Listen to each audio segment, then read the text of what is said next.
Perfect. All right, what's good, y'all? Miles Vaughn here, back with another video. It's been a few months. It's been since May, since I brought my last person on, but now we're back. So I'm gonna let her introduce herself. You can go ahead. Hi everyone, my name is Julieanna Downes. I am a student at North Carolina A&T State University. I major in marketing. Outside of school, I am a digital creator where I cover college, my journey, advice, and all the things in between that. Okay, so pretty much, I personally found her off of TikTok. Pretty much, I don't know if any other person has found her.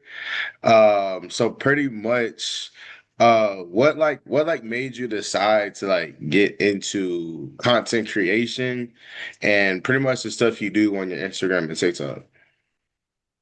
I would say I've always had the passion there to do content creation. So since I was young, I was posting like dumb little videos of like decorate my Build-A-Bear with me. Just little dumb stuff. Of course, no one was viewing it, but I just wanted to create. And it wasn't until I got into college that I actually put that dream into action and I started posting college videos. So dorm hall, dorm tour, all of that stuff.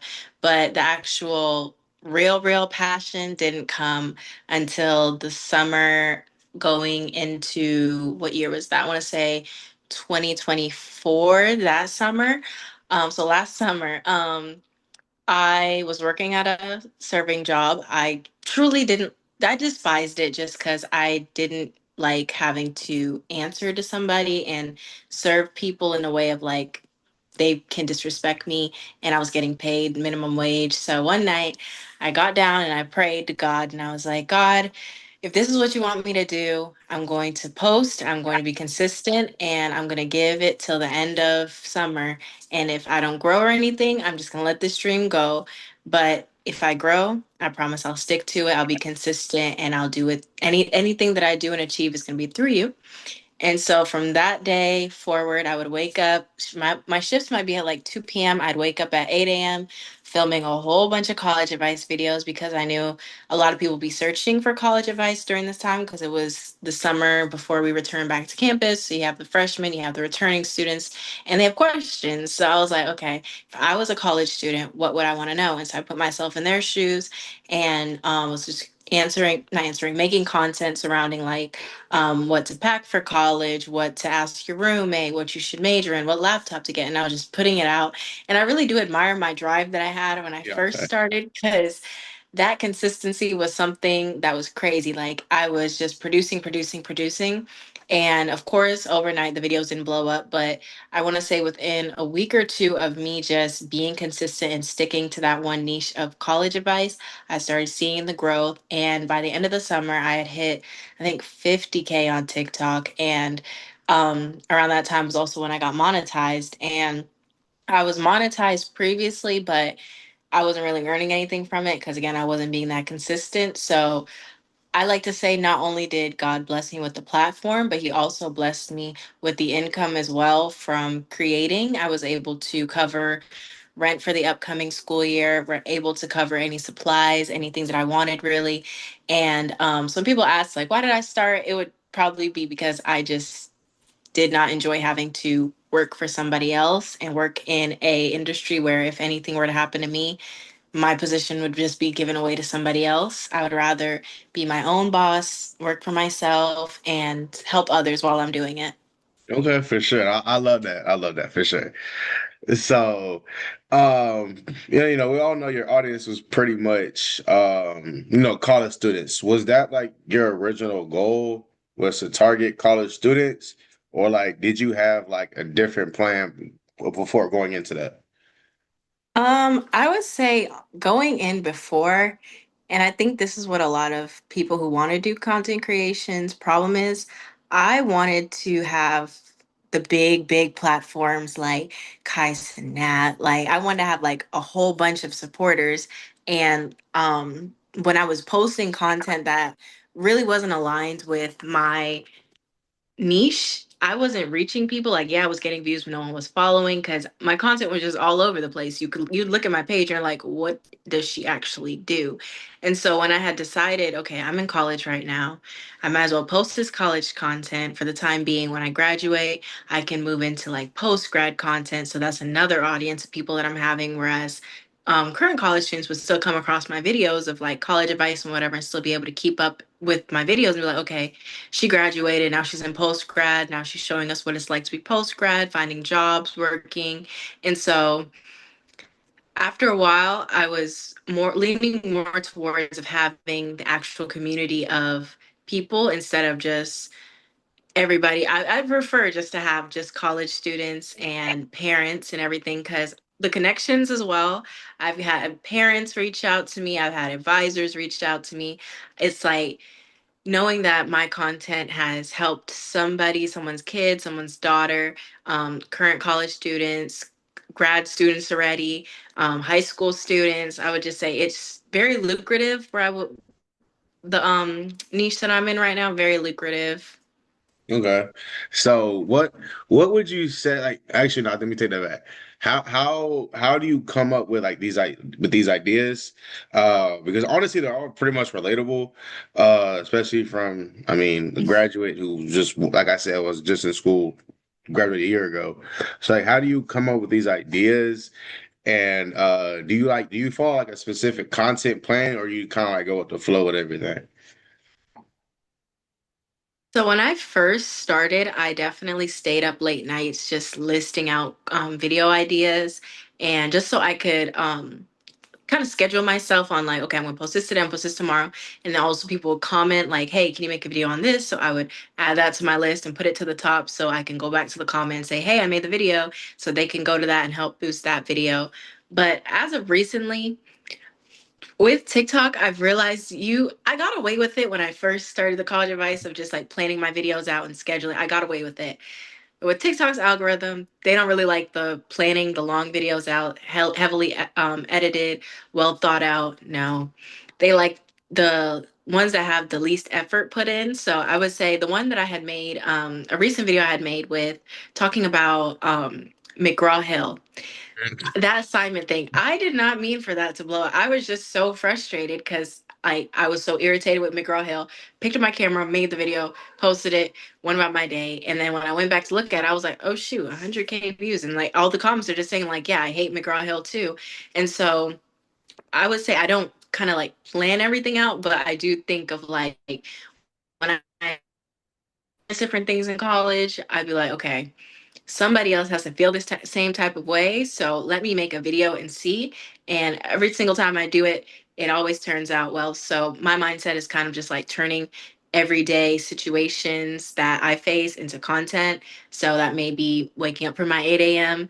That might be staying up till 11:59 to finish a class. That might be doing the assignment on the way to the function because I forgot I had to do it. Like it's those different types of situations and circumstances that I would use to create content.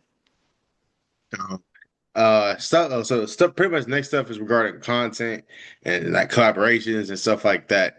So how do you like decide like which brands or partnerships or like people to like collab with? So like, I guess like in this instance, I reached out one evening.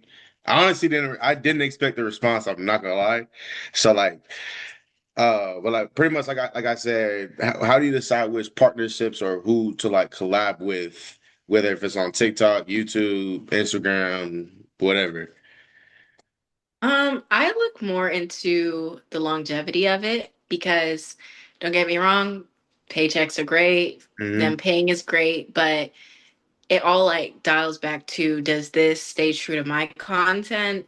So when I started off I only accepted like anything that had to do with college education, so any like different AI tools, studying websites and everything.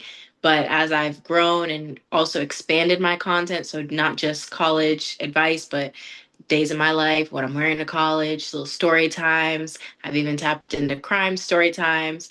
I've kind of just been looking at to see like what is really me. Like I've had people ask me to promote things that I have not used one day in my life, and I'd have to respectfully decline because I know that's not true to me. I can't promote something to my audience if I know myself I haven't used it. Um, because whenever I do promos and everything, there are like one or two people who do personally at me or come up to me and ask like, hey, I use this, like what do you think about it? And I would rather have a actual opinion on it because I've used it before, so I can give you yes, go buy it, or no, don't spend your money on that, over okay, they sent it to me, they told me to tell you guys to buy it, so I'm just gonna say that. I feel like that definitely means a lot more than just promoting stuff just because they're paying me to say what I'm supposed to say. So pretty much off of that, so like what what has like been your biggest challenge as an influencer on Instagram and stuff like that? And if possible, how do you handle certain negativity if you do get negativity and criticism, whether if it's your comments, DMs, or whatsoever? And also like what's one lesson you've learned early in your that no I'm sorry, what's one lesson you wish you learned early on in your career? So, the first question, I would probably have to say the parasocial relationship. Oop, is it messed up? Okay, there we go. My like Zoom thing got messed up a little bit. The parasocial part of it. I had a situation last time around this year where no, not last time. Oh, my mind's not minding.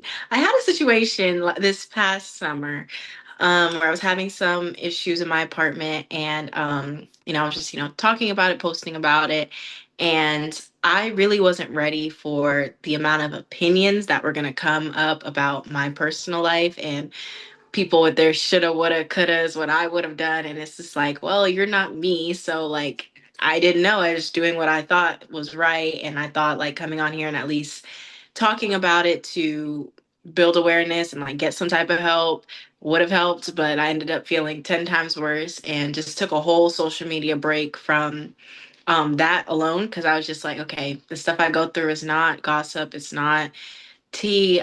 No, it's my actual life. So that definitely led me to take a huge social media break, because it's just I had to realize that when I come on social media and put my life out there, I'm also giving people the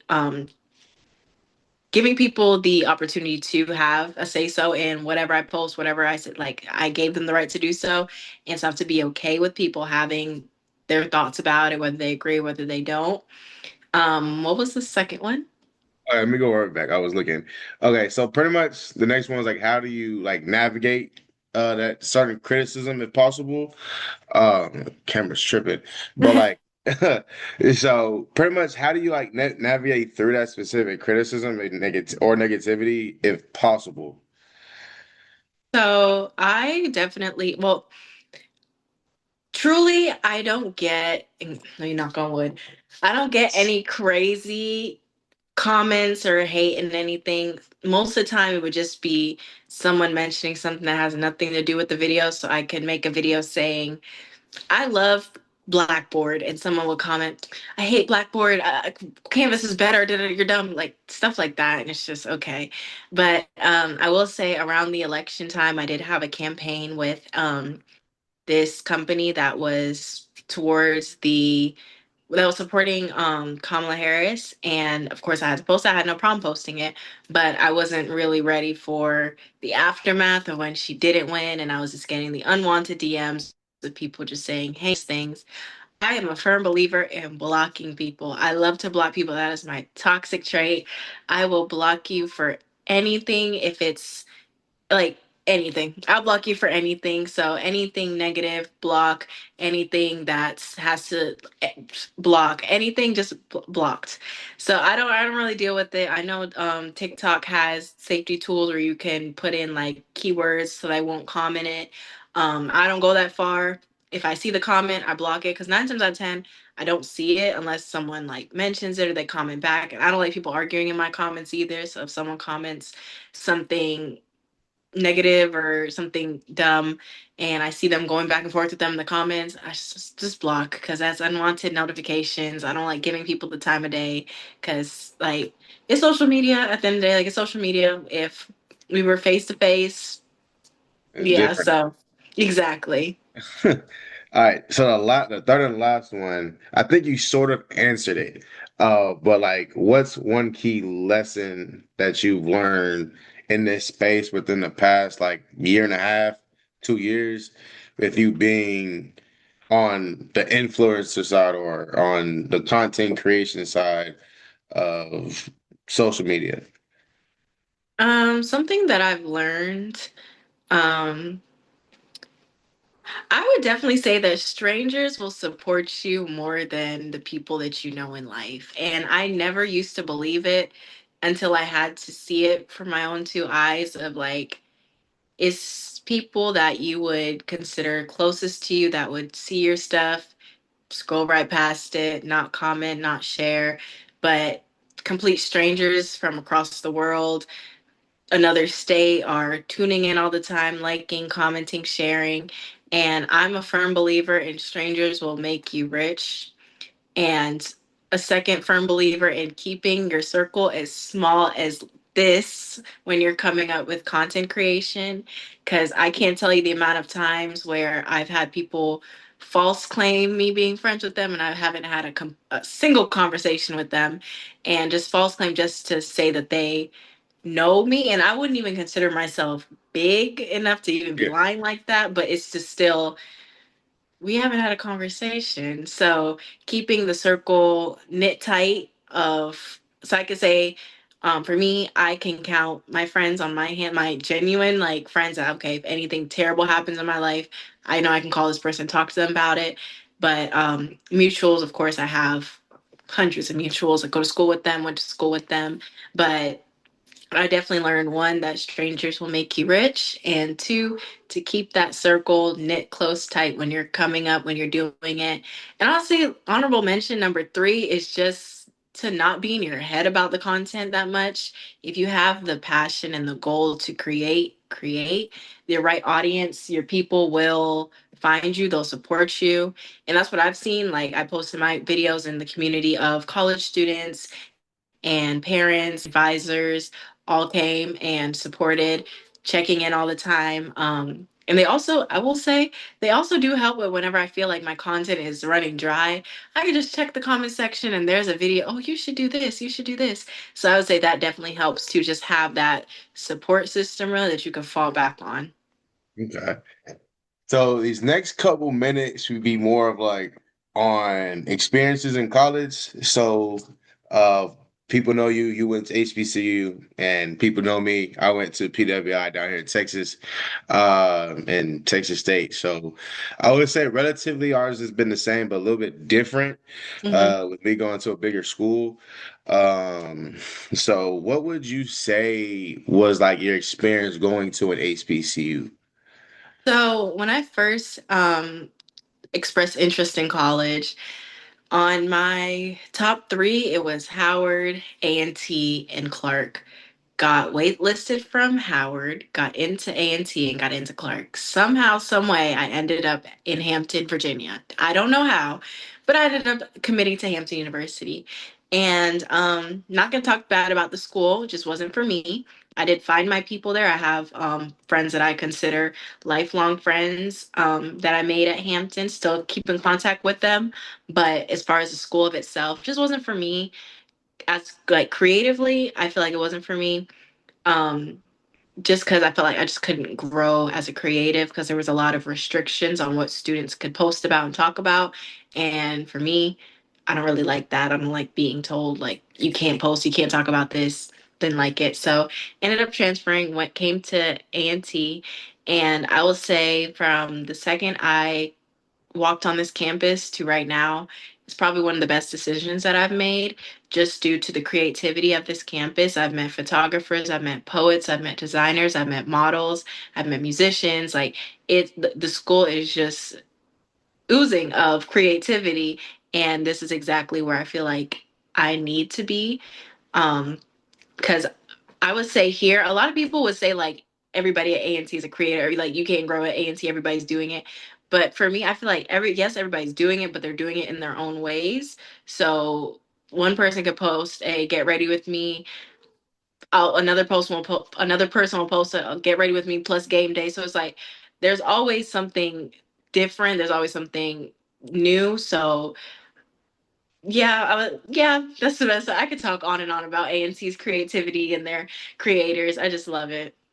And yeah, it's crazy because yeah, me going to PWI, I know y'all hate when we say this. I know y'all hate when we call Don't it say it. when we say it's the mini HBCU. And it's crazy. My sister says the same thing at her school, but I mean, I would we would call it Black Texas State, right? Hmm. And I'd say because I transferred to Texas State in spring 21, and like it was non-existent because of like the political stuff, and this was the stuff with the Biden stuff and the Trump stuff. And I say we didn't start popping out till like later that year, but like it's crazy just to show like how reserved the black community was there at Texas State. But yeah, our experience was definitely different. Even though yeah, I know y'all hate that term of the mini HBCU, which is crazy. But yeah, I could definitely go on and on about that for sure. Hmm. But for these last few minutes, what eh, pretty much incoming freshmen or incoming or up and coming content creators, what advice would you give to those people that want to start content creation or that maybe would want to go to college? So starting with the incoming college students, the first thing I would say is do not be afraid to transfer. If a college does not feel right for you, leave. I had the feeling my freshman year, ignored it, tried again my sophomore year, and I just couldn't do it and I had to leave. The first inkling that you feel like this college is not for me, just find that place. Because for me, I thought mine was in a whole different state in Virginia. Just to come to find out, I love it right here in North Carolina. I thought that I could do it on my own. I was like, no, I'm gonna move. I'm gonna be the kid that moves away from home and becomes successful and just never goes home. I was every single week on the phone with my parents. Can you come get me? Can you get me a train home? Can you get me a bus? Like, I hated it. I hated being far away from family. And now that I'm here and an hour and 30 away from family, feels like the security at least is good. Two, you will find your people. I felt like coming into college, I was never going to find that friend group like that we see. Because I feel like the media definitely portrays college as being having that big friend group and you guys all go through life together. And you guys go to the calf together until you actually get to college and you're going to the calf by yourself for the third week in a row. There is nothing wrong with it. I would love to start normalizing going to the calf by yourself, walking around campus by yourself, and not being so hard up for friends. Because one thing I've learned is the friends that you make the first week or the second week of college will probably not be your friends by the time you graduate. Your friends and your people will come, and they'll will most likely come when you least expect it. And three would probably be go with your heart. So I came into college thinking I wanted to be a veterinarian. That switched. I said, you know, I'm going to go into computer science because my dad's in. That switched as well. And then I realized my passion is through marketing, through just business and being creative. And once I stopped being so against that, was when I actually started enjoying my major more and I actually started reaping the benefits from it because I switched to business when I was a computer science major. A lot of the career fairs were not for me. There was like no one was trying to hire me. It was really hard to find internships now that I switched to business. Internships flooded my inbox. Career fair, everybody wants to hire you. So find whatever that passion is that you have, and it's okay to switch that major. Trust me, I changed it twice. So we're hoping that hopefully this third so far has been going well. But if this one doesn't work out, I'll switch it again. Just find your major, find that passion. And then for my content creators, one, find, I would say don't find your niche so soon. I recommend people when you're first starting out, try everything. Try cooking, try gaming, try fashion, try story times, try everything.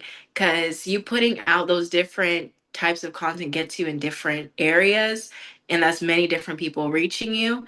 And whatever you find that sticks is what you stick with. So if I could redo it all over again, I would definitely post it all. I noticed my crime story times always seem to do well. Would I continue doing the crime story times? Probably not. But it's just cool to see that I tested out a different niche and it did well. And so if I ever wanted to stop doing the college altogether, I have something else to fall back on. So definitely just testing out what works for you. Two, you do not need the fancy $800 cameras, the $300 ring light, $400 microphone. You don't need it. You just need the little phone that you have in front of you right now. Wipe it off with your phone, with your shirt, wipe it off, and you're good to go to film. Once the lens is clean and once you at least can film in 1080p, you are good to go.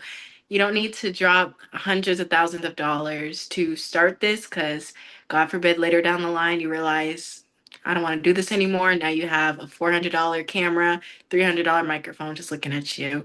So start with what you have. And as you grow, you can upgrade. So I told myself when I hit 100K on TikTok, I'll buy myself a Canon camera. I don't know yet because I really do just like the phone because it's just like, hey y'all, I can film, I can edit on it, I can do whatever I want on it. But I know once I hit that milestone, I can reward myself with something better because I've reached a level of okay, I can get a camera now. And three, what would be my third one? My third one would say, don't look at the numbers. Like, even me, where I'm at, I try not to look at the numbers because it's so easy to get in your head about the numbers of oh, only 5 people viewed it. Oh, only 100 people viewed it. But I saw this illustration that showed just how much, like, I think we forget how many 500 is, 50 is, 10 is. Like, you just have to imagine, okay, imagine 10 people coming up to you today saying, like, oh, I saw your video. It would low key freak you out, like, wow, 10 people just saw my video. And so, what I do is I turn off the views on my video. Like, I turn it off so I can't see it. However, it does, it does. I turn off the likes. I don't want to see it. Because even where I'm at, I still get in my head about it because I forget the algorithm is crazy. The algorithm might do good one day, and then the next day, a video might only get 50 views. So I try not to get in my head too much about it. And I know, especially starting off, you don't want to be in your head about it because once you start focusing on the numbers, you're going to nitpick every little thing that you post. And right now, I would say when you're first starting out is definitely your prime time to just go at it at full force because when you get to the 10,000 followers, 100,000 followers, numbers are going to be the least of your worries because when you get there, you realize like people do not care about the numbers. Like your view Mhm. count, no one cares about that once you've hit like a certain, it's just crazy to say, once you hit a certain threshold, everybody just blames the algorithm because I blame the algorithm because yeah, I can post a video one day, it'll get 500K views. Next day, I might try to pull up with a follow up video, 5 views, and they're like from my family or something. So it's those would probably be the three things that I would tell content creators and the three things I would tell college students. Okay, so I appreciate you for coming on, taking 30 minutes. I think actually this is probably my longest one so far. So going 30 minutes. But thank you for coming on and when Hmm. this is posted in a couple of days, when I get saved on and stuff like that, tag you on, tag your Instagram and I'll put your TikTok down below as well. So, like I said, I appreciate it. Of course. Thank you so much for having me. First Yes, of ma'am. many. Don't worry. First of many. I'd No, love to for come sure. back. For Okay. sure. We'll, Bye. we'll make that work. Bet. We will. We will. All Thank right. you. All right.